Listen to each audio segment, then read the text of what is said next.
Bienvenidos a todos a un nuevo webinar de la Plataforma Iberoamericana de Educación para Profesionales de la Salud. Y la verdad que es un verdadero placer presentarles hoy al doctor Marcelo García Diegues.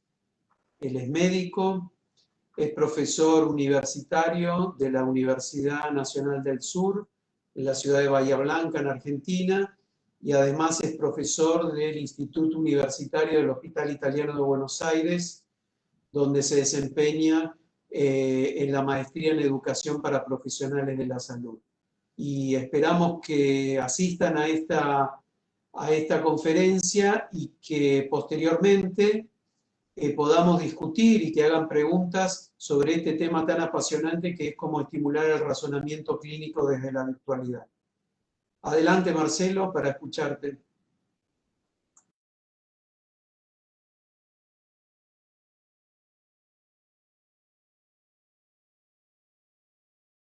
Gracias, Eduardo. Ahí voy con la presentación. Bueno, buenas tardes a todos y todas. Cuando me plantearon un poco revisar el tema del razonamiento clínico en la virtualidad, me planteé algunas miradas para ver cómo hacerlo, y me pareció que aun cuando uno se siente tentado a entrar en la fase de solo apuntar a las estrategias o podríamos decir, a la receta de cocina de cómo hacerlo, me parecía que repasar un poco los modelos y la interpretación que se le da al razonamiento clínico era crítico. También hablar algunas cosas de nuevas miradas que tienen estas teorías que hablan del razonamiento clínico. Después sí meternos en las estrategias de aprendizaje y evaluación, y especialmente las que pueden ser usadas en la virtualidad, y que finalmente tratemos entre todos de elaborar algunas pequeños paquetitos de información para llevarnos y ver si nos resultan útiles en cada una de nuestras instituciones. Y la primera cosa cuando hablamos de los modelos es hablar de que hay múltiples modelos e interpretaciones que se trataron de dar para comprender el razonamiento clínico. Y si bien desde hace mucho se habla del razonamiento clínico, cuando empezamos a analizar las teorías, lo primero que encontramos es una enorme nube de palabras. Es muy interesante esta revisión bastante reciente que trató de hacer un mapeo de las palabras que se usaban en la literatura para hablar de razonamiento clínico. Y como ustedes ven, aparecen palabras como expertise, cognitivo, diagnóstico, razonamiento, rendimiento, habilidades, competencia, juicio, proceso, hacia adelante, hacia atrás, precisión, calidad, decisiones, infinidad de palabras, patrones, que a todos, de alguna forma, si les pidiera yo a ustedes en un ejercicio interactivo que dijeran qué palabras se les vienen a la cabeza, probablemente la mayoría de las que ustedes tienen están aquí, solo que puestas en inglés porque el artículo estaba en inglés. El punto de partida para analizar esto es recordar el concepto de competencia. Todos estos que están ahí, y le quiero agradecer muy especialmente a Carlos Brailovsky, que es un gran maestro en el tema de, sobre todo, la evaluación del razonamiento clínico, esta diapositiva donde vemos todos estos dominios que hacen a la competencia. Ahora, la competencia es eso que está allí en el medio, es la conjunción de todos esos dominios con una forma integral y transversal a todos esos dominios, donde no podemos perder de vista ni el razonamiento clínico ni el juicio crítico, y por supuesto tener claro que la competencia es vinculada a un contexto determinado, que lo que para nosotros es ser competente en un contexto puede no serlo en otro diferente, aún bajo situaciones clínicas que parezcan similares. La segunda cosa es que no es la competencia. Y la competencia es poder evaluar una situación, efectuar tareas e intervenciones en adultos, por ejemplo, mayores, que tengan problemas de salud mental. Ahora, cuando hablamos de explicar las causas del Alzheimer y de cómo lo podemos tratar, estamos hablando de conocimiento, no de competencia. O cuando estamos hablando de llevar a cabo el examen neurológico, estamos hablando de habilidades. La competencia es un todo integral en la cual el razonamiento clínico no puede separarse tan fácilmente del resto de los componentes de la competencia. Por eso es que a veces entender el proceso y tratar de recortarlo aisladamente es sumamente complejo. Mirar siempre el problema del razonamiento clínico sería una secuencia como esta. Me presentan una situación clínica, la analizo, defino cuáles son los problemas, hago una lista, tomo decisiones de acuerdo a mi lista, propongo acciones y ahí el problema está solucionado y yo me gano la copa de campeón del razonamiento clínico. La realidad es que no es tan simple y el camino ni siquiera es tan prolijamente curvo como se ve en esta imagen, porque es mucho más complejo el razonamiento clínico. Y es clave el rol que nosotros tenemos como docentes para acompañar a quienes van tratando de desarrollar sus esquemas de razonamiento clínico. ¿No es esta una buena forma de dar una devolución? Decir que cuando no encontramos una respuesta lógica, inventamos una estúpida. Probablemente el problema acá lo tenemos los docentes, que estamos pretendiendo que nuestros aprendices novatos hagan algo para lo que no están todavía preparados, para modelos de razonamiento que no son acordes a su etapa de desarrollo. Por eso, como toda la competencia, el razonamiento clínico tiene un proceso de desarrollo a lo largo de la adquisición de las herramientas para poder llevarlo a cabo. Y en esto, quienes más han aportado al análisis del proceso de razonamiento clínico han sido quienes se dedicaron a estudiar el proceso cognitivo. Las primeras teorías de la década del 70 hablaban de un razonamiento hipotético deductivo, el modelo de House, de Sherlock Holmes, ¿no? Hago una hipótesis, la descarto, hago una hipótesis, la descarto. La realidad es que posteriormente, rápidamente, el mismo Burroughs inclusive y Fletovich empezaron a darse cuenta que los expertos reconocían patrones, le daban dos signos y decían un diagnóstico. Tal vez este esquema de razonamiento de patrones, de reconocimiento de patrones, era todavía muy simplificado y entonces empieza a aparecer la teoría esta del razonamiento hacia adelante y hacia atrás, donde uno va yendo y corrigiendo en la medida en que va detectando que no va por el camino correcto y probablemente una de las teorías que más impactó en el conocimiento del razonamiento clínico es la teoría de la integración entre el razonamiento y el conocimiento del grupo de Maastricht, de Schmidt y Bosuisen en la década de los 90, donde nos vamos a detener un poquitito recorriendo estas cuatro teorías muy rápidamente. Como decíamos, el razonamiento hipotético deductivo está basado en la generación de hipótesis con los datos clínicos y testeo de estas hipótesis. Básicamente, como decíamos, un modelo bastante simple y probablemente es el que usan los novatos y los expertos en las situaciones difíciles. En realidad, lo que uno ve cuando empieza a analizar todas estas teorías es que todas tienen algo de razón y todas no pueden ser consideradas como el único mecanismo. Cuando vamos al reconocimiento de patrones, requiere de una base de conocimiento muy estructurada, uno ha tenido que tener experiencia para construir estos patrones, lo que uno hace es buscar similitudes con los casos previos y con pocas claves, como decíamos hace un ratito, tenemos el reconocimiento. Es algo, un proceso casi automático y que los expertos lo usan en situaciones simples y no problemáticas. Finalmente, hablábamos del razonamiento hacia adelante y hacia atrás como una ida y vuelta de generación de hipótesis a partir de los conocimientos previos y lo utilizamos los médicos experimentados frente a casos más bien familiares, en los que vamos testeando y el razonamiento hacia atrás lo usamos cuando los casos son más difíciles, es decir, volvemos hacia atrás a partir de las hipótesis, reinterpretando los datos que teníamos. Finalmente, con el que me quería detener un poquitito más, es con el modelo de integración que plantea que todo esto es un fenómeno evolutivo, que el estudiante tiene conocimientos reducidos, que todavía no logra conectar estos conocimientos para poder elaborar propuestas de diagnósticas e intervenciones terapéuticas, que en la medida que empieza a construir redes neuronales como novato,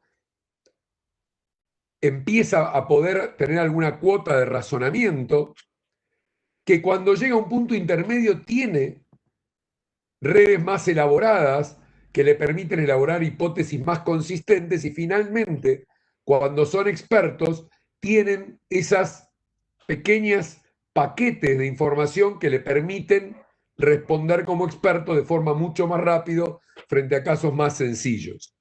Es decir, que si uno pudiera analizar esto como un continuo, lo que vería es que el desempeño en el razonamiento clínico mejora en la medida que vamos avanzando y construyendo estas redes y este agrupamiento que se dio en llamar scripts o guiones de las distintas situaciones clínicas que vamos enfrentando. En realidad, si nosotros tenemos que trabajar como educadores, lo que tenemos que saber es que en esa primera etapa lo que predomina es el conocimiento biomédico y podemos empezar a trabajar el razonamiento clínico con un modelo más de tipo fisiopatológico cuando estamos yendo de la etapa de novatos a intermedios. Recién ahí nuestro estudiante, nuestro aprendiz tiene las condiciones para empezar a elaborar algunos elementos de propuestas de diagnósticos diferenciales con este modelo más hipotético deductivo. Y recién cuando los conocimientos se aplican a la práctica, se ponen en esos paquetes, podemos hablar de que estamos frente a un experto. Creo que este modelo, que tuvo bastante difusión y motivó mucho de las herramientas que vamos a hablar después, integra muchas de las teorías previas y le da un sentido bastante razonable a la comprensión de todo este fenómeno. Y me parece importante tenerlo claro porque nos permite después pensar en las estrategias de educación. Finalmente, la última de las teorías de este grupo es el del razonamiento intuitivo, que plantea, y esto tiene bastante que ver, se ha usado mucho en enfermería, donde hay una cuota de uso de heurísticas diferentes, de listados y patrones combinados. En realidad es una suerte de vuelta de rosca sobre la anterior, que, insisto, se aplicaron bastante al proceso de enfermería y en realidad no agrega demasiado, sino que resulta complementaria, planteando que el proceso de patrones y el uso de listados puede darse en forma concomitante. Ahora, hay nuevas miradas, porque todo este proceso de razonamiento clínico, ¿qué característica les parece a ustedes que es la que lleva implícita? Siempre hablamos de un aprendiz. Y en realidad, las nuevas miradas al proceso de razonamiento clínico introducen el concepto de un proceso interactivo y colectivo donde hay dos sujetos que son parte de ese proceso de razonamiento. Y ahí hay tres miradas que me parecen muy interesantes. Una es la que habla del razonamiento multidisciplinario, que básicamente es el que usamos cuando pensamos con otro colega y combinamos nuestras acciones. Entonces, uno puede pensar en infinitas combinaciones de distintos estadios de pensamiento frente a la misma situación de varios colegas mirando el mismo caso. El otro que es muy interesante también es el razonamiento colaborativo, que es cuando nosotros en nuestro proceso de razonamiento tenemos que incluir las preferencias del paciente y razonamos con el paciente, no nos abrimos a entender cuáles son las preocupaciones del paciente, cuáles son sus temores, y a veces tomamos decisiones que incluyen esta participación del paciente en ese camino de alcanzar un diagnóstico y una propuesta de intervención. Y finalmente, la importancia de la narrativa como proceso, en el proceso de razonamiento clínico, que es todo un capítulo sumamente interesante. Cada una de estas miradas daría casi para una charla, pero digo, me parecía importante decir que mucho de lo que vamos a hablar hoy todavía no ha entrado a considerar esto como un fenómeno ni como inclusión en las estrategias de aprendizaje y de evaluación que vamos a mencionar después. Pero que me parece que si queremos mirar al futuro, debemos prestarle atención a estos modelos porque creo que reconocer que como profesionales nunca estamos solos sino con nuestros pacientes y con nuestros colegas, me parece que nos obligan a tratar de analizar este fenómeno desde una mirada un poco diferente. Y les dejo como final de esta parte esta pregunta: ¿qué proceso usamos cuando tomamos decisiones, pero se cruzan dilemas éticos, dilemas morales o dilemas económicos de cobertura de una práctica? Y ahí se me queman los papeles. Ahí tenemos otras probablemente herramientas que juegan y que hacen que desenfoquemos o no ese proceso que parece tan maquinístico de diagnóstico, porque se meten valores, creencias y toda una serie de cuestiones bastante más complejas que obviamente van a estar lejos de las herramientas que estábamos hablando, pero que me parece que para darle contexto y en un momento donde las emociones, como nos produce todo este aislamiento de la pandemia, están a flor de piel, me parece que era muy importante recordar que tomar decisiones, por eso hoy hablaba de ese modelo simplista, que parece que si nos dan 5 listas de signos y síntomas, podemos elaborar unos diagnósticos diferenciales, proponer y al final nos vamos a encontrar con la copa. La vida real tiene muchos más complejidades que debemos analizar y que influyen en nuestro proceso de razonamiento. Para cerrar esta parte, tener claro que siempre el razonamiento clínico incluye necesidad de conocimiento que tiene que estar estructurado de determinada forma, requiere tener una capacidad de investigación reflexiva sobre la realidad y requiere un proceso metacognitivo para revisar y reconocer las fallas o los caminos que no nos van a conducir a resolver la situación.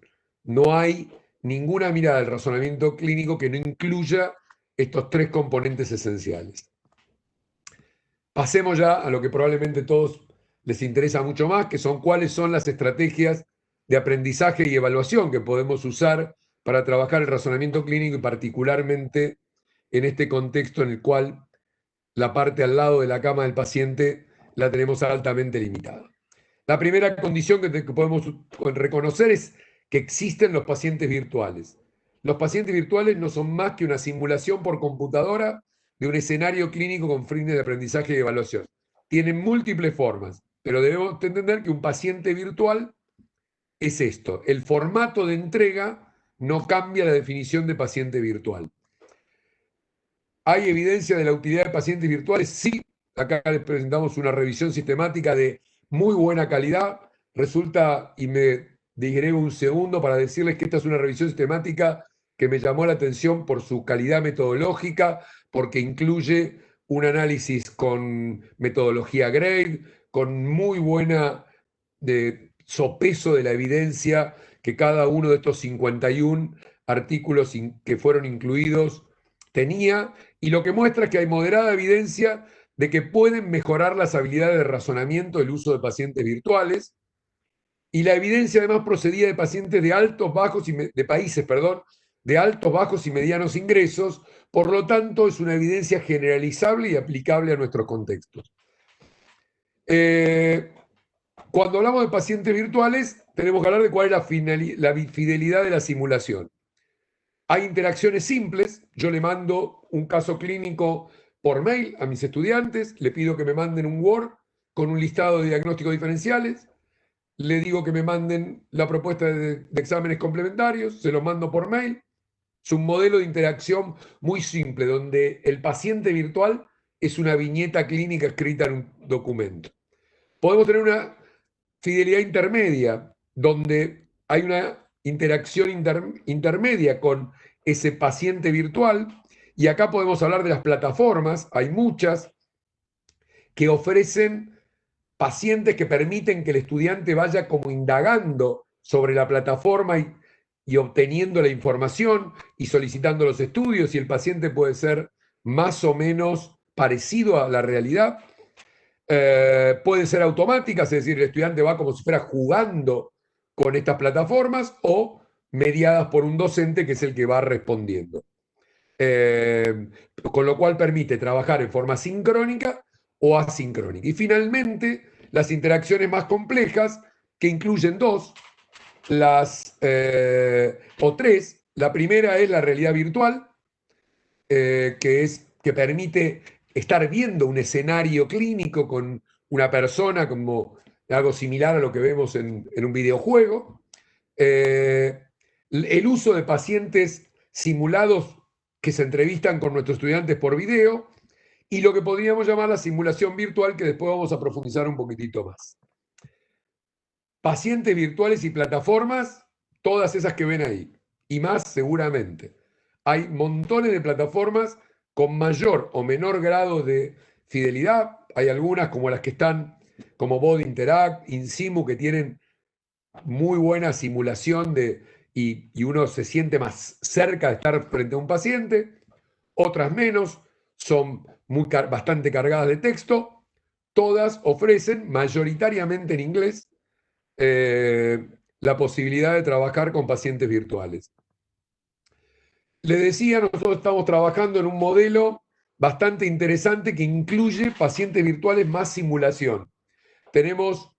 Nosotros utilizamos un espacio físico de simulación, donde hay un simulador de alta fidelidad, con un facilitador que es los ojos del estudiante.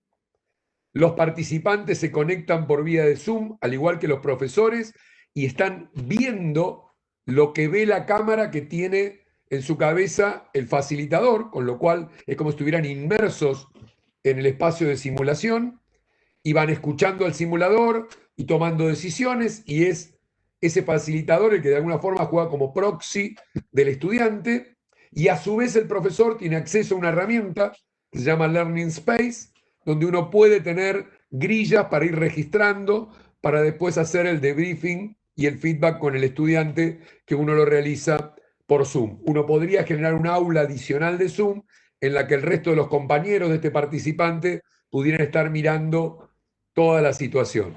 Estamos haciendo experiencia con esto entre la Universidad Nacional del Sur y un instituto de simulación de la Federación Médica de la Provincia de Buenos Aires.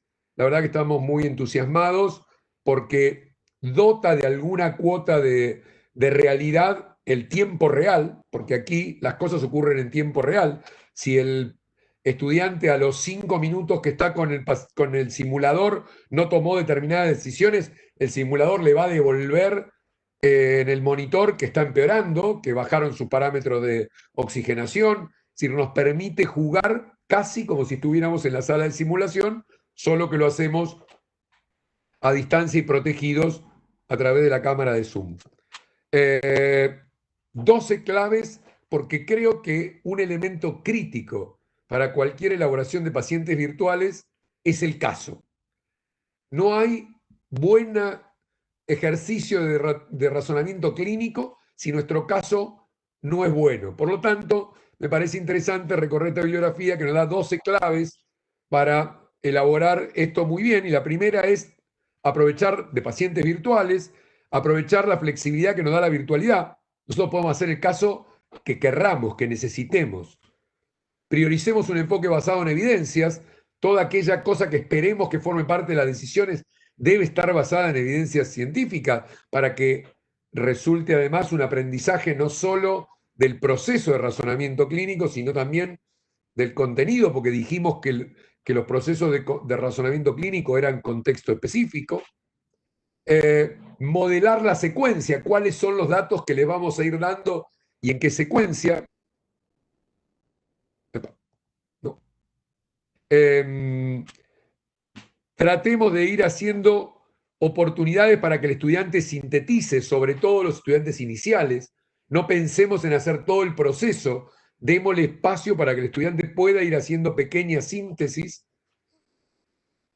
Démosle oportunidad al estudiante que clasifique. Una de las herramientas interesantes de los pacientes virtuales es que permite que el estudiante decida si es agudo o crónico, si requiere rápida intervención o más lenta. Utilicemos esta posibilidad del estudiante de clasificar situaciones clínicas, además de el juego de encontrar el diagnóstico. Que además de esto vaya pudiendo tomar decisiones analizando el contexto de esa situación clínica. Generemos casos difusos, no casos claros donde uno diga, bueno, una vez que el experto escuchó 3 claves, ya sabe lo que tiene el paciente. Que sean escenarios que desafíen al estudiante porque no es tan claro cuál va a ser la solución final. Estimulemos que el estudiante comunique, que hable, que pueda presentar el caso, que pueda sintetizarlo, como decíamos antes.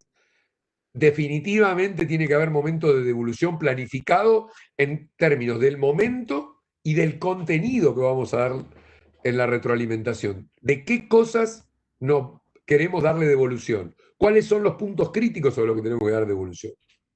Prever la posibilidad de los errores porque tenemos que estar atentos a ellos. Uno ya sabe en qué punto de un paciente virtual es posible que cometan el error. Sobre eso tenemos que estar atentos para ayudarlos a corregir y aprender a partir de ello.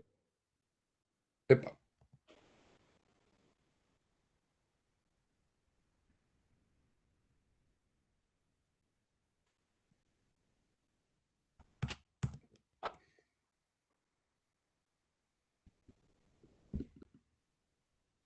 Bueno, perdón.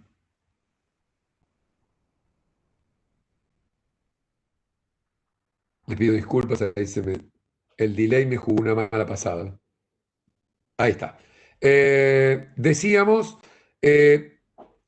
utilizar varias veces en la misma situación en distintos escenarios. No es lo mismo un paciente con una crisis hipertensiva que un paciente que viene sin saber que es hipertenso o el paciente hipertenso que no toma su medicación o que no cumple las recomendaciones. Entonces esto permite trabajar estos procesos que decíamos hoy en el cual uno va generando patrones con texto específico. Involucre a los estudiantes en la elaboración de casos, pregúntele cuáles son las cosas en las que tiene dificultades, qué quiere aprender, elijamos los casos con ellos, después lo desarrollaremos, pero involucremos a los estudiantes en esto y sin lugar a dudas, uno en esto debe fomentar el proceso metacognitivo, que significa, al finalizar el proceso del ejercicio con pacientes virtuales, volver a reflexionar sobre cómo fue el proceso, dónde estuvieron las dificultades, qué cosas me generaron mayor preocupación o angustia o temores. Estas son cosas que hay que conversar con el estudiante al finalizar.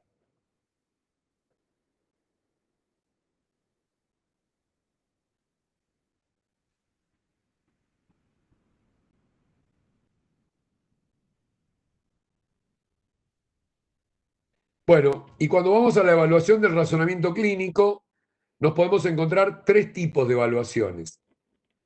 Las evaluaciones no basadas en el ambiente de trabajo, las evaluaciones en ambientes clínicos simulados y las evaluaciones basadas en el ambiente de trabajo. Obviamente, lo que nos interesa acá desde la virtualidad es fundamentalmente lo que tiene que ver con las evaluaciones no basadas en ambientes de trabajo. Entonces, más allá del grado de fidelidad que puedan tener en la pirámide de Miller, son las que podemos hacer desde la virtualidad y en ese sentido, altamente recomendable la revisión sistemática de Michel Daniel, donde hace una revisión muy exhaustiva de todos los métodos de evaluación del razonamiento clínico. Y por supuesto, tenemos exámenes orales, estructurados, casos, le leemos el caso, nos van devolviendo y vamos entregando las respuestas. Podríamos usar elección múltiple, rompecabezas clínicos integrales. Esto es una forma bastante interesante en la que uno pone varias viñetas similares, varios posibles caminos y el estudiante tiene que como armar el camino más lógico, mapas conceptuales, preguntas de correspondencia extendida, esto es, uno pone una viñeta clínica, una pregunta y otorga una lista de la cual el estudiante selecciona. Todas estas formas que llegamos hasta acá básicamente trastocan el modelo de razonamiento clínico en el sentido de que en la vida real, salvo los exámenes orales, no tenemos una oferta para poder tomar la respuesta. La respuesta surge de lo que nosotros podemos idear en nuestro cerebro, con lo cual probablemente uno tenga que avanzar a modelos un poco más avanzados, como preguntas de ensayo modificado, preguntas de ensayo corto o largo, los test de concordancia de script y los exámenes de puntos claves. Y sobre estos últimos es que me quiero quedar un ratito porque creo que son buenas formas de evaluar el razonamiento clínico y pueden inclusive ser formas de enseñar o de estimular el desarrollo de pensamiento de razonamiento clínico. Me parece clave que comprendamos precisamente qué son los elementos claves, porque en realidad muchas de las evaluaciones que recién mencionaban deberían basarse en pensar los elementos claves. Nosotros podemos generar elementos claves y utilizar varios de los formatos que recién mencionamos. El conocido como examen de elementos claves, pero también podemos usar respuesta corta, también podemos utilizar otros mecanismos, porque lo que los elementos claves resaltan, y es lo que Bordage y Page establecieron ya hace muchos años, es que uno en una situación clínica puede identificar pasos críticos o esenciales para resolverlo, pasos en los que el estudiante puede cometer errores en la resolución del problema o aspectos difíciles o desafiantes. Es decir, yo elaboro y digo, bueno, a ver, pensemos. Pacientes con dolor precordial de mediana edad y moderado factor de riesgo que consultan el servicio de emergencia. ¿Cuáles son los pasos críticos o esenciales para resolver ese problema? ¿Qué preguntas no puedo dejar de hacerle? ¿Qué estudios no puedo dejar de pedirle? ¿Cuál puede ser el error que cometa? ¿Qué me puede confundir? Y una vez que tengo esta lista, elaboro la viñeta mejor y elijo el formato de pregunta. Pero el modelo ese de trabajar una situación clínica con sus elementos claves nos sirve para elaborar diferentes formas de evaluación. Cualquiera sea el problema, se pueden cometer errores, hay detalles que uno tiene tendencia a omitir, hay elementos que se pueden malinterpretar o hay etapas que son particularmente desafiantes. Entonces, y son muy específicas de ese problema. Esa es la otra cosa que es crítica de los elementos claves. Son específicas de ese problema. Si, por ejemplo, hablando de nuestro paciente con dolor precordial, este paciente tenía historia de consumo de cocaína, nos puede generar la confusión de si estamos frente a un verdadero problema coronario o algo derivado de su consumo de sustancias ilegales. Y acá eso es muy específico de ese problema. Eso no es algo que se va. La decisión que hay que tomar ahí es muy particular. Y si es pasible de que si yo no pregunté esta información cometa un error, eso debe ser incluido como un punto clave. Entonces puede usarse tanto para enseñanza como para evaluación. Cuando yo elaboro todos esos programas o elaboro mi paciente simulado o programo el simulador de una situación clínica, debo tener en cuenta los elementos clave. Por eso decía que los elementos clave trascienden el mecanismo de evaluación conocido como evaluación por elementos clave para convertirse en una herramienta para elaborar buenos casos clínicos para estimular el razonamiento clínico. ¿Cómo lo diseñamos? Como decíamos hoy, definir la viñeta, cuál es el grupo de pacientes, el diagnóstico, el sitio de cuidado, para qué grado de complejidad. Esto es para un alumno de cuarto año, para un alumno del último año, para un residente. Hacer la lista de los elementos clave, identificar los dominios a los que pertenecen. Estos elementos claves pertenecen a el momento en el cual recolectamos información. Estos pertenecen al momento de elaborar diagnósticos. Estos pertenecen al momento de seleccionar las pruebas complementarias, estos a la intervención terapéutica. Y después sí, completar la viñeta, darle todo el formato a la viñeta y definir qué tipo de respuestas, si fuera para evaluación, y cuáles son las consignas. El mecanismo parece simple, pero hacer la lluvia de ideas con colegas para identificar los elementos claves es el momento crítico del desarrollo de este modelo. Finalmente, dos palabras de los test de concordancia de Script, que son viñetas clínicas que describen situaciones auténticas y problemáticas, que en realidad enfrentan a hipótesis posibles, la confrontan con una nueva información independiente de toda la información previa, que podrían modificar nuestra visión inicial sobre este problema, que lo que hacen es que uno diga, bueno, no siempre sea como un choice en el cual uno ya sabe que hay una sola respuesta, sino que la respuesta no es unívoca, y uno lo confronta a si esto acerca o aleja la primera hipótesis que uno generó. Es decir, uno diría, frente a un caso de tal o cual cosa, si yo pienso en la hipótesis o la opción A y descubro el signo Z, ¿cómo impacta mi hipótesis anterior? Esto se supone que va al nudo de este modelo de razonamiento por script y lo desafía para ver cómo nosotros respondemos. Voy a permitirme la licencia de incluir una diapositiva tomada de un webinario reciente de la AMY, porque es cierto que los test de concordancia de script clásicos tienen un montón de desarrollo, muchísima evaluación que muestra su confiabilidad, su utilidad para evaluar razonamiento clínico, pero también una serie de amenazas, como es que la respuesta de los expertos pueden ser inconsistentes, que muchas veces el proceso con el que los expertos responden no necesariamente sigue los mismos caminos, y esto puede hacernos alguna...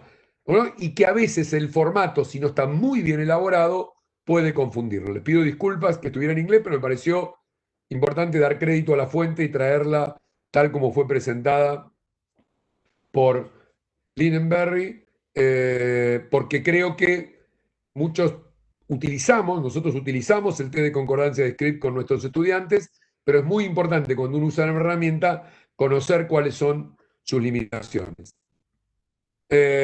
Porque en la vida es un poco como decía William Osler, las filosofías de una época son absurdos en la siguiente y las cosas tontas del ayer se vuelven la sabiduría del mañana. Por eso es importante en esto estar atento a las publicaciones, saber lo que dice la literatura, porque a veces lo que colgarnos de un modelo y no soltarlo o no mirarlo críticamente nos puede hacer equivocar, porque en todo esto del razonamiento clínico hay mucha investigación en curso. Mensajes finales, y ya con esto vamos terminando. Perdón. La competencia es clave porque el razonamiento clínico necesariamente es inseparable de la competencia. No hay un razonamiento clínico en alguien incompetente. Entonces, el estadio de desarrollo de la competencia va a acompañar el modelo de razonamiento clínico que tiene ese estudiante. Siempre son específicos de contexto, por lo tanto es nuestra obligación darle múltiples oportunidades en contextos distintos de testear y desafiar su razonamiento clínico, y es crítico que le demos devolución. El proceso de razonamiento clínico mejora en la medida que lo ajustamos a partir de las experiencias, de los errores y de la devolución recibida, junto con el proceso reflexivo que acompaña el que nosotros revisemos nuestra propia práctica. Muchas gracias. Bueno, gracias Marcelo por la excelente presentación, y tenemos un par de preguntas, así para romper el fuego, bien facilitas, de María Laura Merlo, de la futura República de Mendoza. Y dice así: con el tiempo me doy cuenta que no todo profesional de la salud conoce lo que es el razonamiento clínico, pero sí seguramente razona clínicamente su práctica cotidiana. ¿Cuánto incide esta falta de conocimiento sobre el propio razonamiento o falta de procesos metacognitivos? Y si esto incide en definitiva en ser experto en algo o experimentado en algo. Excelente pregunta. Excelente pregunta. En primer lugar, si uno no tiene las premisas correctas, va a tomar decisiones equivocadas. Es decir, no puedo, y para tomar el ejemplo más sonso, que sería pensar que si no conozco una entidad, no la voy a poder diagnosticar.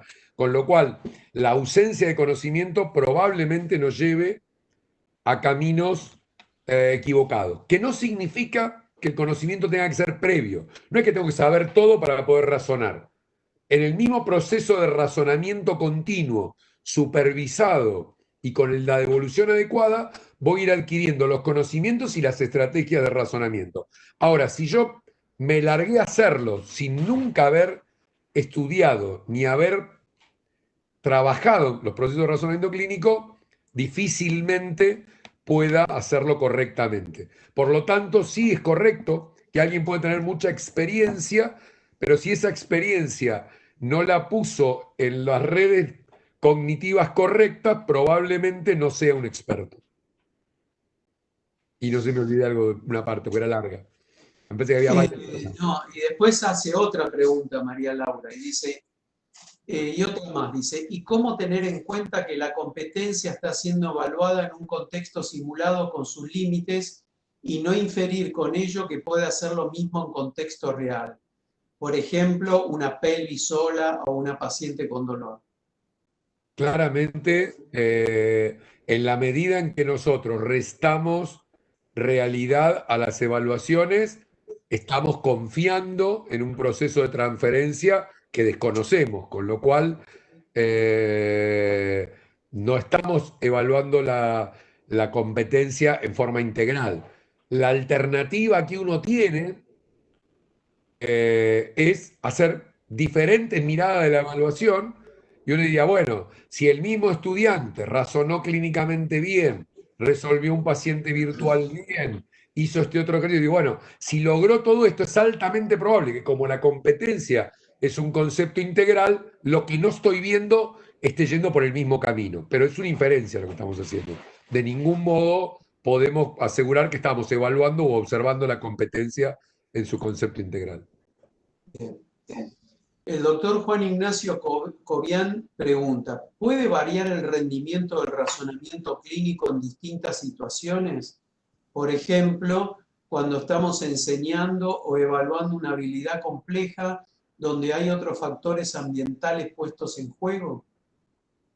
Sí, sin duda. Bueno, tiene para mí dos partes. La doctor Cobian lo sorprendí poniendo para darle crédito. Juanchi es con quien estamos desarrollando el proceso de combinación de pacientes virtuales y simulación. Dos cosas con eso. Una es, claramente, si cambiamos el contexto, puede ser que actuemos menos competentemente porque estábamos menos entrenados en ese nuevo contexto.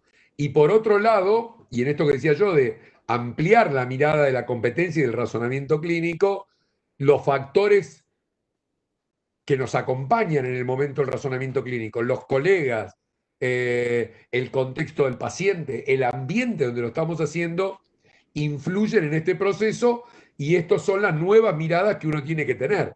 ¿Puedo yo razonar clínicamente igual en un consultorio que tiene paredes finitas y es altamente ruidoso que en uno que no lo es?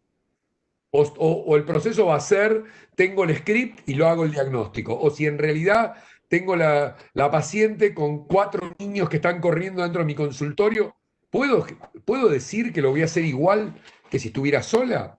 No estoy seguro que esto sea así. Creo que los factores contextuales necesitan ser incorporados porque son inductores de cambios en la línea de pensamiento que tenemos. Son distractores o al revés, son colaboradores. Un enfermero o enfermera que trabaja con nosotros y nos dice, doctor, se fijó tal cosa, me ayudó en el proceso de razonamiento. Otro colega que me dice, ¿y vos cómo estás pensando? Me hace pensar de una forma distinta. Entonces, en favor o en contra, el contexto juega de dos formas. El contexto clínico en sí mismo y el ámbito en el cual lo estamos haciendo. Carlos Alba pregunta, quisiera preguntarle si usted recomienda hacer razonamiento clínico en estudiantes de tercer año, donde están empezando su práctica clínica en un curso de semiología, diagnóstico clínico. Y dice, yo la aplico con preguntas sobre casos clínicos cortos. Sí, definitivamente yo creo que la inmersión temprana en la práctica es clave. Uno tiene que saber qué es lo que puede esperar de sus estudiantes. Es muy importante tener un diagnóstico porque depende mucho del modelo curricular que se ha utilizado, dónde está un estudiante de tercer año, tener claro en qué estadio está, saber qué es lo que le podemos pedir al estudiante. A mí siempre me gustaba una viñeta que la busco y no la volví a encontrar. Era una de estas bromas que se suelen publicar en los diarios, en la que a un niño lo ponían frente al pizarrón con la consabida suma 2 más 2, y el niño miraba al pizarrón con cara de no sé cómo resolverlo, y todos sus compañeros le hacían con los 4 dedos para decirle que tenía que poner 4, y el niño dibujó una mano con 4 dedos. Cuando uno no tiene la posibilidad de cognitiva de resolver un problema, hay que tener cuidado como docente de no estar en esta cosa de querer pescarlo. Entonces uno dice, ¿qué se te ocurre? Y el estudiante no se le ocurre nada, y nosotros pretendemos que razone como no puede. Por eso es crítico empezar tempranamente, pero es muy importante tener el diagnóstico del estadio cognitivo de nuestros estudiantes. Carlos Prego, de la Universidad Nacional del Centro de la Provincia de Buenos Aires, pregunta: estoy trabajando con ejercicios de anamnesis en pacientes simulados con actores vía Meet, una comisión, un docente y el actor, que tiene su libreto, que es un caso clínico. ¿Alguna experiencia previa o referencia para mejorar el método? No, me parece que está muy bien, es muy importante el guión bien elaborado y tener claro esto que decíamos, cuáles son los puntos críticos que pretendemos que los estudiantes identifiquen.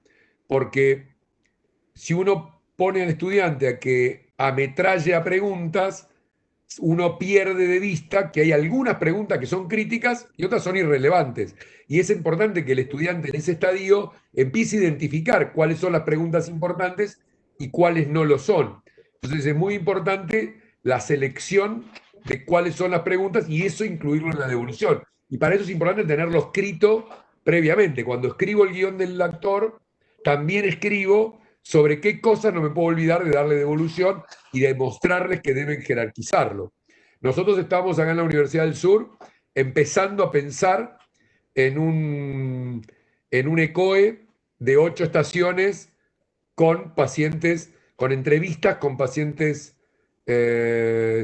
estandarizados por Zoom. Vamos a hacer nosotros. Que, bueno, va a ser toda una experiencia. Todavía no lo pusimos en marcha, pero en breve la pandemia nos va a obligar a que lo hagamos. La doctora Andrea Mariño pregunta: ¿existe algún número de instancias previas de evaluación de este tipo que deba realizar el alumno para asegurarnos la confiabilidad del método para, por ejemplo, usarlo en una evaluación final de cursada? La mejor cosa que uno podría decir de eso es que combinen métodos, digamos. Es decir, ningún método, por confiable que sea, va a tener la validez total, por lo que contestábamos en una de las primeras preguntas, porque es muy difícil que haya un instrumento único que vea la competencia. Uno va a tener una parte que va a ser, bueno, hace buenos razonamientos clínicos, elabora buenas hipótesis diagnósticas. No significa eso que sea. Entonces, para terminar una cursada, uno diría que uno tendría que abordar varias miradas. Si hablamos de las situaciones normales, la observación de la práctica y alguna demostración de competencias. En este entorno virtual en el que nos encontramos, probablemente uno sugeriría podría sugerir razonamiento clínico escrito y observaciones de entrevistas con pacientes simulados. Joan Salas nos hace un comentario. Dice: esa interacción única entre pacientes y estudiantes, futuros médicos, es muy compleja de simular. Lenguaje corporal adecuado para generar confianza, mirar a los ojos mientras se habla, utilizar un tono de voz y las palabras adecuadas para que el paciente te entienda. Muchas gracias. Sin lugar a dudas, nos pasa, como decía aquí en la Argentina en una época, pasan las películas, pasa en la vida real. Nos pasa con los pacientes. La verdad que hoy, yo antes de venir a la conferencia, tuve mi consultorio y tuve consultas presenciales, con todo lo que significan las consultas presenciales, y tuve consultas virtuales, consultas por teleconferencia. Y la realidad es que plantearse, por ejemplo, la de continuación de un psicofármaco en una consulta en una teleconferencia es altamente complejo. La demostración de empatía por la situación del otro que tuvo que comenzar a utilizar este tipo de medicamentos y ahora dejarlos, y los temores son muy difíciles de manejar en una videoconsulta. Pero bueno, es lo que nos toca. Y creo que con esto es lo mismo.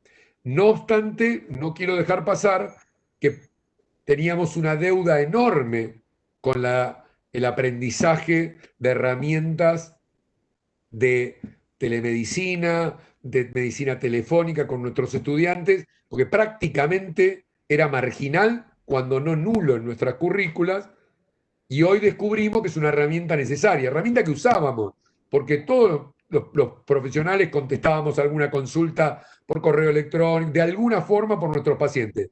Pero ese proceso, a diferencia del proceso presencial, no lo teníamos ni tan estructurado, ni tan estandarizado, ni tan secuenciado en términos de la enseñanza. Con lo cual me parece que una de las cosas que nos va a dejar la pandemia es la necesidad de aprender estrategias para la atención virtual y aprender a enseñárselas a los estudiantes. Acá hay otra pregunta de la licenciada María Laura Merlo que dice que habla directamente de la futura República de Mendoza. Dice, probablemente en la enseñanza será más fácil el razonamiento hipotético deductivo.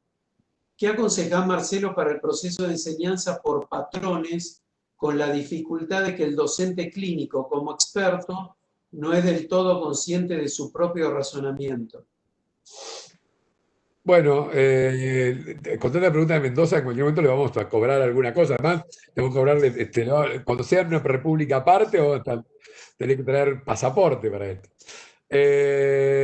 Yo creo que, bueno, algunas publicaciones, por ejemplo, recomiendan el uso de script, no con fines de evaluación del test de concordancia de script, sino con el fin de entrenamiento.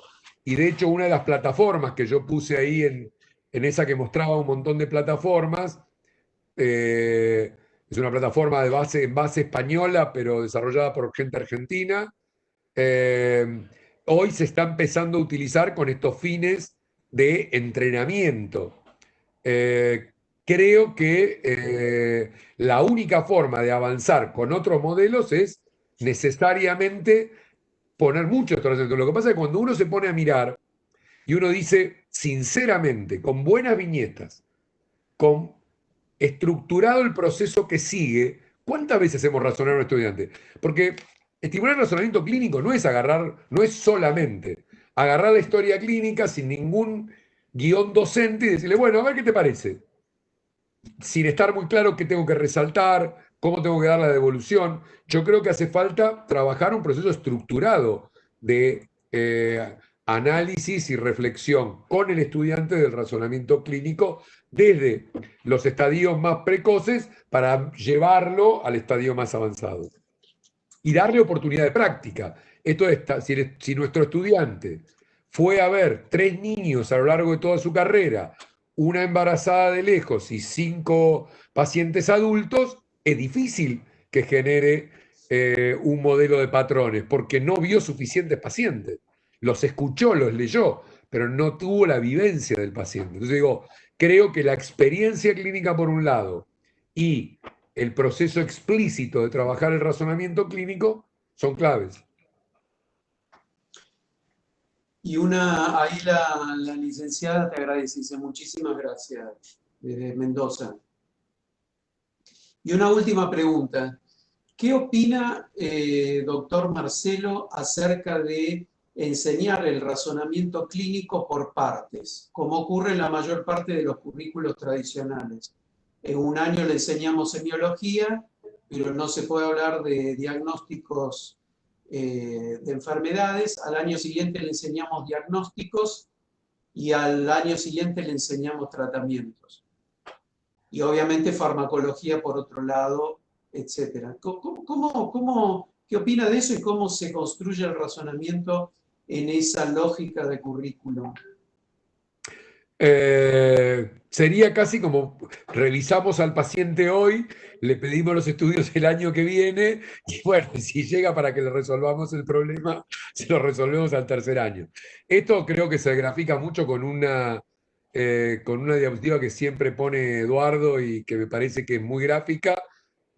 Creo que la puso en su conferencia, de que todos los ingredientes arriba de la mesa no hacen una torta. Nosotros tendríamos, en el modelo tradicional, nosotros confiamos que ese mix necesario se produce de alguna forma mágica en la cabeza del estudiante el día que se recibe. Yo creo que precisamente cuando uno lo explicita como lo acaba de hacer, uno se da cuenta que es un sinsentido separar esos procesos que necesariamente para entender uno tiene que basarse en el otro. Es decir, si yo reviso a los pacientes y no sé para qué los reviso, me da lo mismo aprender una maniobra que no sirve para nada que todas las demás. Ayer con mis estudiantes, ayer no, el lunes con mis estudiantes hacía, sí, ayer, bien digo, con mis estudiantes hacíamos una revisión bibliográfica a partir de algo que les surgió a ellos, que era cuánto puedo predecir que un paciente está en insuficiencia cardíaca en la guardia con el examen clínico, comparado porque puedo no tener el ecocardiograma disponible o el ProBNP o cualquiera de estas cuestiones. Entonces fueron a buscar bibliografía. ¿Y qué encontraron? Que primero los signos clínicos predicen poco y que solo la combinación de ingurgitación yugular y tercer ruido tenían algún grado de sensibilidad y especificidad razonable para poder garantizar que uno diga estoy frente a un fallo de bomba. Sin embargo, uno hablaría con un clásico semiólogo y nos hablaría de los 200 signos que podríamos encontrar en estos pacientes que nos indiquen que están en fallo de bomba. Ahora, claramente cuando uno se para sobre o se quiere informar en la evidencia, la mayor parte de las veces con muchos de esos signos clínicos estaríamos tomando decisiones en situación de máxima incertidumbre. El paciente tiene la mitad de posibilidad de tener lo que yo creo y la mitad de no tenerla. Entonces, es muy difícil enseñarle a examinar un paciente si no entiendo para qué. Y para qué va ligado al diagnóstico. No puede ir no ligado al diagnóstico. Entonces, me parece que claramente la integralidad del proceso del razonamiento clínico lleva a que sea necesario poder ver todo eso en conjunto. Y una última pregunta, porque ya estamos en hora. La doctora Menghini pregunta, ¿cómo les ha resultado la experiencia de simulación con el Inspire? Dificultades, aciertos, no sé cuántos encuentros habrán tenido como para evaluarlo. No, todavía estamos terminando de refinar todo el proceso, todo el desarrollo técnico de ajustar el modelo por Zoom y la combinación con el Learning Space. Para los docentes fue todo un aprendizaje porque, bueno, requiere manejar dos pantallas simultáneamente. La gente de Inspire ha sido sumamente útil y eficiente en ayudarnos en muchas de estas cuestiones. Creo que una de las cosas que empezamos con escenarios muy simples para probar que el sistema funciona, como todo, tenemos el temor de la conectividad de nuestros estudiantes, que es un problema en todo esto. Cuando uno tiene tanta conectividad en juego, es una de las cosas que nos da temor. Y la otra cosa que es clave es el tema de elegir para el nivel. Una de las cosas que más discusión nos llevó era cómo no hacer un escenario lineal. Bueno, tiene esto y tiene dolor de pecho, fuma, hipercolesterolemia, listo, es una angina inestable, ponele aspirina, y que fuera tan simple que fuera obvio, pero tampoco tan complejo que para un estudiante, nosotros vamos a hacerlo con estudiante de cuarto año, le resulte tan complejo que se equivoque. Entonces, encontrar el grado de dificultad, situación difusa y nivel de posibilidad del estudiante fue una de las cosas que más trabajo nos llevó la toma de decisiones.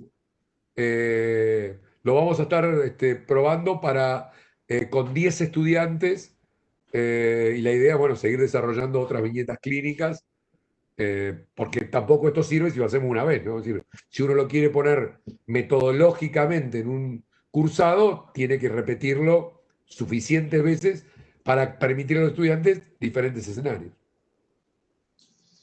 Bueno, llegamos a la hora de finalización, Marcelo. La verdad que esta hora se pasó rapidísimo, así que te agradecemos muchísimo tu charla, que creo que fue muy interesante y produjo muchas preguntas e inquietudes. Así que, bueno, los despedimos a Marcelo y a todos ustedes y gracias por haber participado y los esperamos entonces al próximo café, que es mañana a las 11 horas en horario de Colombia, México, y a la 1 de la tarde en Argentina, a cargo del doctor Carlos Franco. Y el café es el reto de mantener un curso de semiología médica desde la virtualidad. Así que bueno, están todos invitados para mañana. Y bueno, yo desde Buenos Aires les mando un abrazo, Marcelo desde Bahía Blanca, y bueno, esperamos que toda Latinoamérica esté abrazada en esta charla. Así que un fuerte abrazo para todos. Gracias. Gracias a ustedes.